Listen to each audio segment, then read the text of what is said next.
Assalomu alaykum hurmatli kuzatuvchilar. Bizga mana Odiljon Xurshidbek aka kelib lichen olgandilar. Ya'ni limfadenopatiya aniqlangan boshida, keyin gistologiya javoblari chiqqandan keyin Ne-Hodgkinskiga limfoma B klеточный tip aniqlangan. Bizga kelib mana bir kurs lichen oldilar, immunobioterapiya. Kelganlarida o'sha bo'yinda katta shishlari bor edi.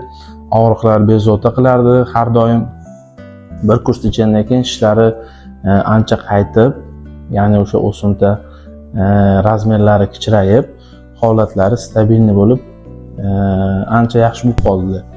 Endi Xurshidbek akaning o'zidan kelgandagi holatlari nima bo'lganini o'zlari keyin tushuntirib beradilar. Assalomu alaykum.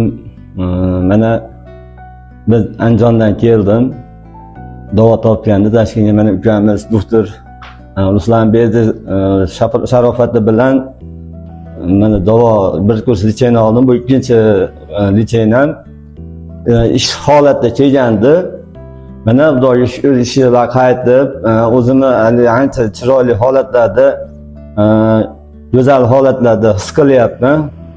Shunga rahmat Ruslanbek, siz sharofatingiz bilan avvalo Alloh sizni endi nima ko'rsatgan nimalaringizni, shifo nimalaringiz bilan bo'lyapti. Mana Xudoga shukr.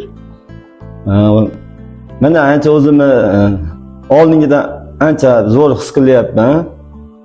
Yaxshi natijalari, mana o'zgarishlar bor, ishlar qaytdi. Kelganda o'ta katta edi ishlarim. Allohga shukr, rahmat. Tanjangiz sog' bo'lsin, eson bo'ling, bola chaqalar baxtiga.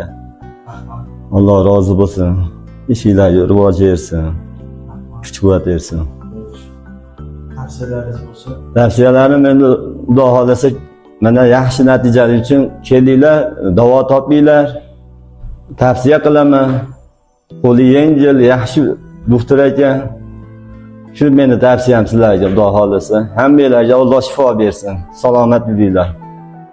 Sog' bo'linglar. Jarayonda hech qanaqa bezovtaliklar bo'lmadi? Yo'q, bezovtaliklar bo'lmadi, Xudo xolasa. Hamma yaxshi bo'ldi.